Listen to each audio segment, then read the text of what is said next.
광주 전남권이었습니다. 군공항 이전이 좀처럼 해법을 찾지 못하면서 광주에서는 민간 공항만 이전해서는 안 된다는 여론이 커지고 있습니다.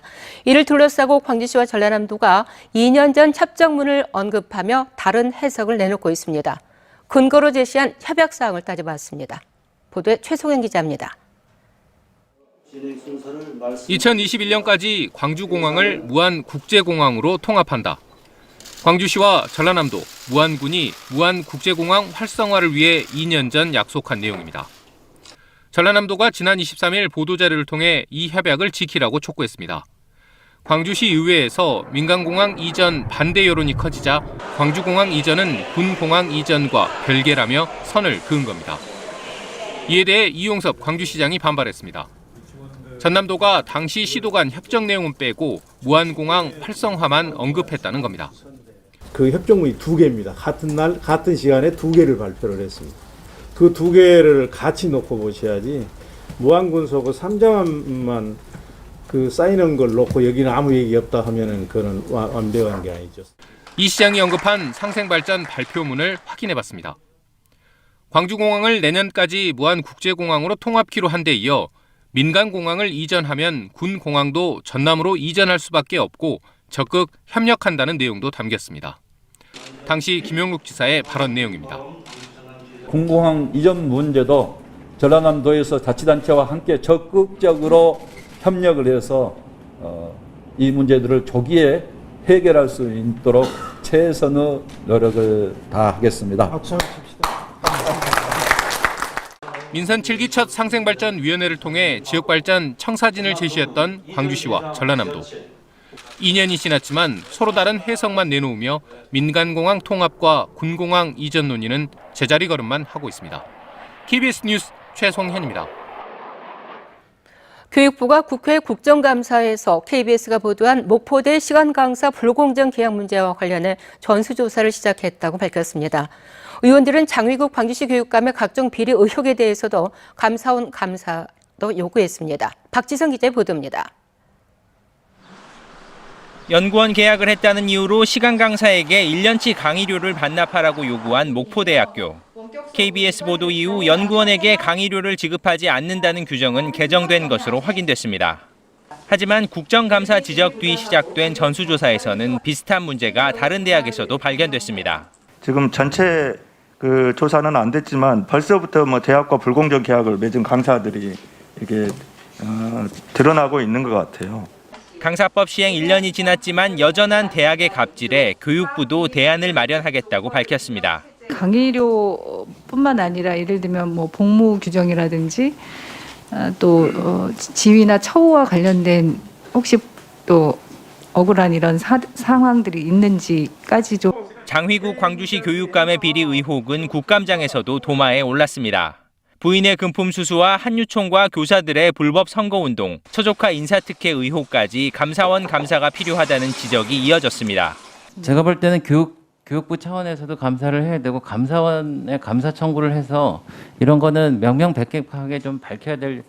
이에 대해 유은혜 교육부총리는 일부 수사 중인 내용은 알고 있다며 사실관계를 빠르게 확인해 대응하겠다고 답했습니다. KBS 뉴스 박지성입니다.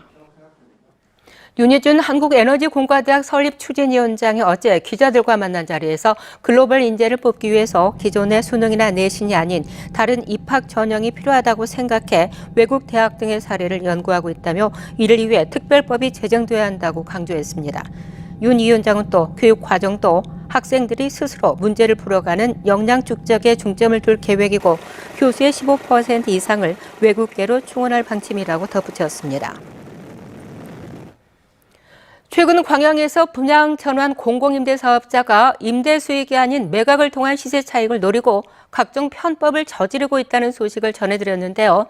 이 임대 사업자의 회생 신청에 임대 보증금이 묶인 임차인들의 피해가 광양뿐만 아니라 전국적으로 확산되고 있지만 법적인 보호 장치는 없습니다.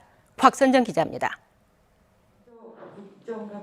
국정감사에서도 분양전환 공공임대 아파트의 편법 매각이 지적됐습니다.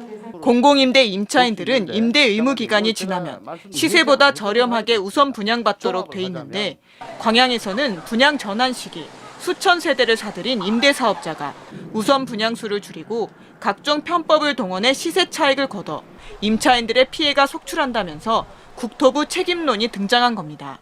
국토부가 애초부터 제도 설계를 잘못했다. 그리고 수수방관적인 태도로 지금 이 시간에도 수많은 임차인들이 눈물을 흘리고 있다. 더욱이 문제의 임대사업자는 경영 악화를 이유로 회생 신청을 한 상태. 그런데 개시 결정으로 법원이 해당 사업자의 재산, 즉 임대 수익금 등을 모두 통제하자 임차인들은 보증금마저 제때 받기 어렵게 됐습니다. 이 같은 피해만 전국 9개 지역에서 1,700여 세대. 공공임대니까 이게 어느 정도 나라에서 그 보호를 받을 거라 생각을 했는데 그런 게 전혀 없는 거예요. 너무 허울 뿐이고 오히려 더 고통이나 어려움이 많은 거죠. 하지만 법적인 보호를 받기 어렵습니다. 임대주택법에는 사업자들이 파산하거나 부도가 나면 임차인들에게 우선 분양 전환을 해주도록 돼 있지만 회생은 어느 항목에도 규정하지 않고 있어서입니다. 공공건설 임대 아파트에 거주하는 임차인들의 임대차 보증금 반환 채권에 대해서도 채무자 회생법상 공익채권으로 새로 추가해서 규정할 필요는 있어 보입니다. 임대사업자의 수익 대상으로 전락한 말뿐인 공공임대는 임차인들의 피해로 돌아오고 있습니다. KBS 뉴스 곽선정입니다. 광주의 한 타이어 전문 업체에서 고객의 자동차 휠을 고의로 훼손한 사건과 관련해서 지난 20일 이후로 10명이 넘는 피해자가 고소장을 접수하는 등 신고가 잇따르고 있습니다. 광주 서부경찰서는 유산 피해를 입었다는 신고가 10건 이상 접수됐으며 고소인들을 불러 사실관계를 확인하고 있다고 밝혔습니다. 앞서 경찰은 이 사건 피해자인 30대 남성 A씨가 해당 매장을 사기 미수와 재물 손괴 혐의로 고소함에 따라 매장 주인 B씨를 입건했습니다. 광주시가 코로나19 재확산 방지를 위해서 요양병원 종사자 등에 대한 전수검사를 진행합니다.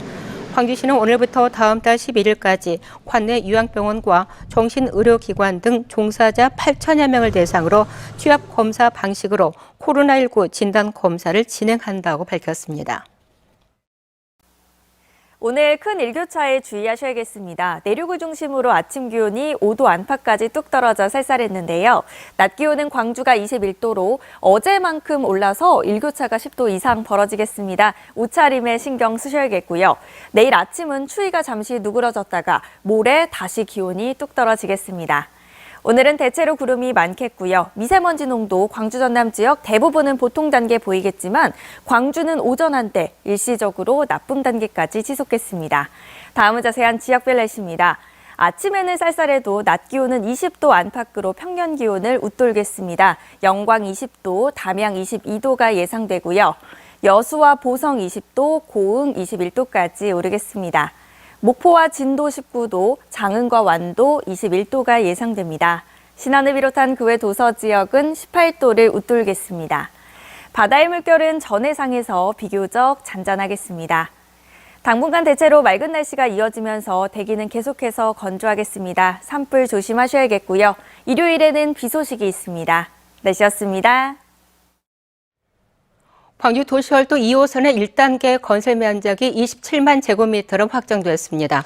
광주시는 기존 사업 계획에서 편입 토지의 면적이 바뀐 것을 반영한 도시철도 2호선 1단계 사업계획 변경안을 지난 22일 확정 고시했습니다. 이에 따라 시청에서 상무역, 광주역을 잇는 지하철도와 정거장, 환기구 면적 일부가 조정됐습니다. 도시철도 2호선 1단계는 지난해 10월에 착공해 현재 6개 구간에서 동시에 굴착 작업이 진행되고 있습니다. 순환선인 도시철도 2호선은 시청에서 월드컵 경기장, 백운광장, 광주역 전남대와 첨단지구를 지나 다시 시청으로 이어지며 전체 거리는 41.8km입니다. 나주 혁신도시 주민들이 나주 SRF 열병합 발전소 문제에 대해서 전라남도가 적극 나설 것을 요구했습니다. 나주시민 임시비상대책위원회는 어제 전남도청 앞에서 집회를 열고 지난 1년 동안 이어져 온 나주 SRF 열병합 발전소 문제와 관련해서 전라남도가 무성의한 협상 태도를 보였다며 잘못된 SRF 정책을 폐기하고 광주와 정부를 상대로 전면에 나서라고 촉구했습니다. 어제 오전 10시 5분쯤 한빛원전 5호기가 정기검사 중 원자로가 자동 정지돼 원자력안전위원회가 현장 조사를 벌이고 있습니다. 원안위는 신규 증기 발생기 안전성 확인 검사인 원자로 출력 급간발 개통 시험 중 증기 발생기 수위가 높아져 원자로가 자동 정지됐다고 설명했습니다. 원안위는 현재 한빛 5호기가 안전 정지 상태 속에서 방사선 준위도 평상시 수준을 유지하고 있다고 밝혔습니다. 김영록 전남지사가 일본 정부에 원전 오염수의 방류 준비를 중단하고 정보를 투명하게 공개할 것을 촉구했습니다. 김 지사는 어제 발표문을 통해 원전 오염수의 해양 방류는 인류에 대한 죄악이라며 대한민국 제1의 수산물 생산 기지인 전남 연안 해역을 책임지고 있는 수장으로서 후쿠시마 원전 오염수 해양 방류를 저지하기 위해서 강력히 대처하겠다고 덧붙였습니다. 화요일 아침에 함께한 KBS 뉴스를 마칩니다. 감사합니다.